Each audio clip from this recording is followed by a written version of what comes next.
Hola hermanos, el día de hoy, 10 de octubre del 2020, es sábado de la 27ª semana del tiempo ordinario, del tiempo durante el año. Bueno, otra semana que se nos va, desde el punto de vista litúrgico, evidentemente para mucha gente dicen, fíjate usted, el domingo no es el primer día de la semana, el lunes es... No, recuerden que nosotros, cristianos, católicos, para nosotros el domingo es el primer día, por eso es el día del Señor, comienza una nueva semana, o sea que el sábado, hay gente que a mí me da risa porque el domingo le dicen, feliz fin de semana, padre, ¿cuál feliz fin de semana? Eso es lo que estoy esperando el siguiente viernes. Hoy es fin de semana, hoy sábado ya es fin de semana, así que con alegría démosle gracias al Señor que termina la semana 27.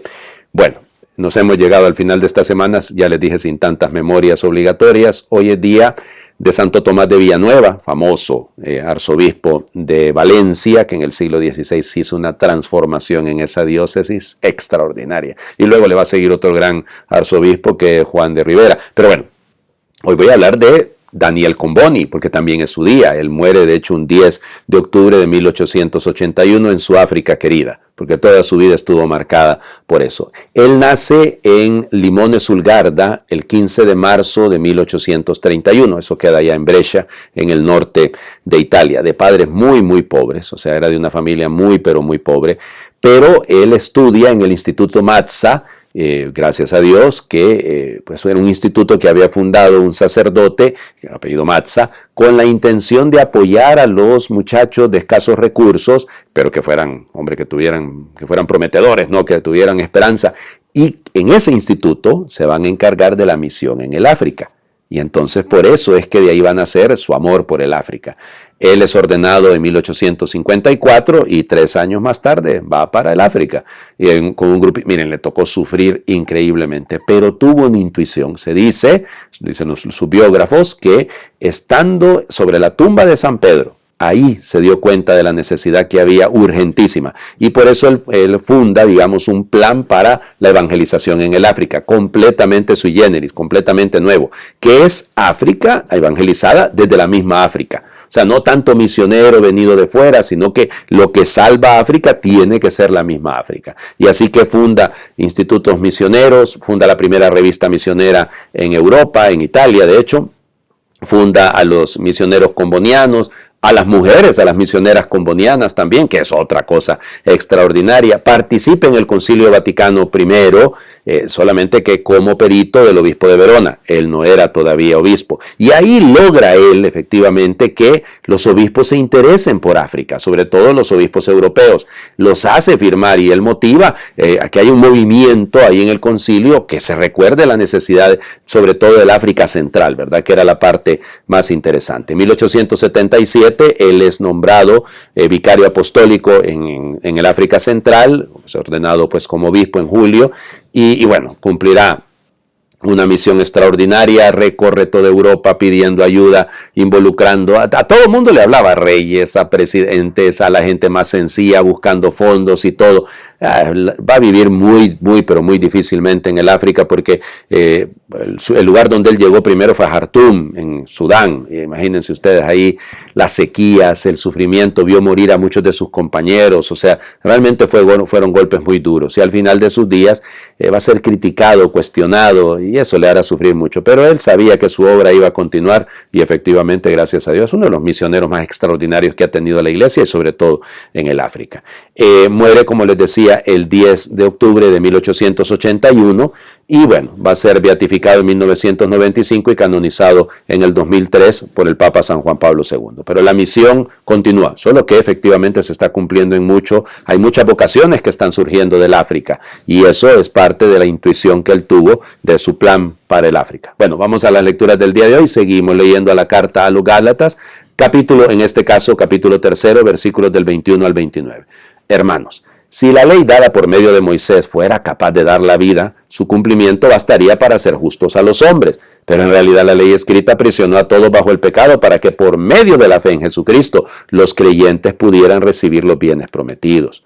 Antes de que llegara la etapa de la fe, estábamos presos y bajo la custodia de la ley, en espera de la fe que estaba a punto de manifestarse. De modo que la ley se hizo cargo de nosotros como si fuéramos niños, para conducirnos a Cristo, a fin de que fuéramos justificados por la fe.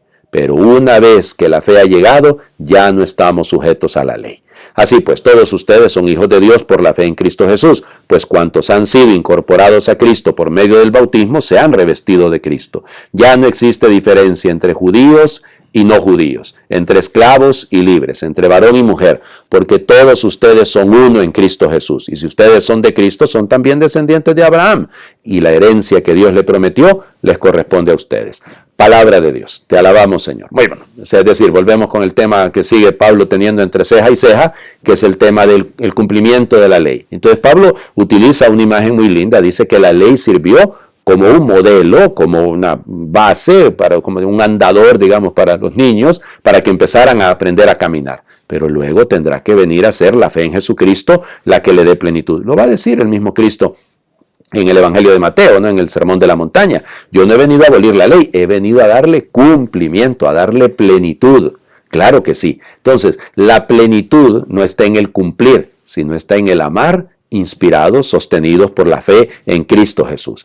Y luego Pablo de ahí deduce una cosa extraordinaria, ¿no? Ya no hay diferencia entre judío y no judío, entre esclavo y libre, entre varón y mujer. Todos somos uno en Cristo.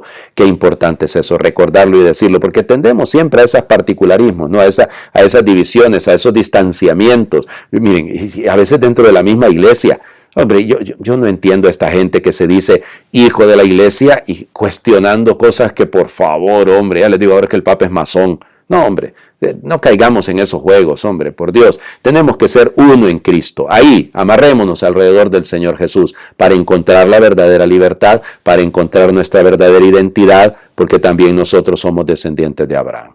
Hablando de descendencias, el Evangelio de hoy es cortito. El Evangelio de Lucas, capítulo siempre 11, versículos 27 y 28. En aquel tiempo, mientras Jesús hablaba a la multitud, una mujer del pueblo gritando le dijo: dichosa la mujer que te llevó en su seno y cuyos pechos te amamantaron.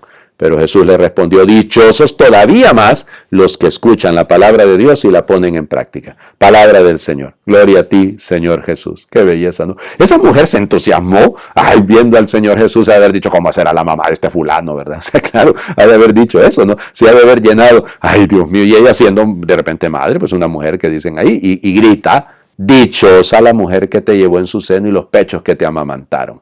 Qué lindo. Pero Jesús dice: dichosa todavía más aún, claro. Bueno, la virtud, es que la Virgen no fue vientre de alquiler, oigan.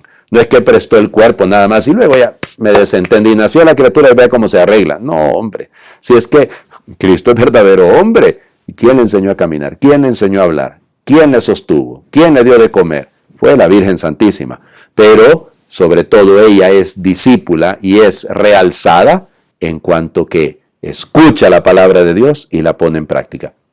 Recuerden que es el Evangelio de Lucas, y Lucas es el que nos cuenta la anunciación a María. Hágase en mí según tu palabra, según tu palabra.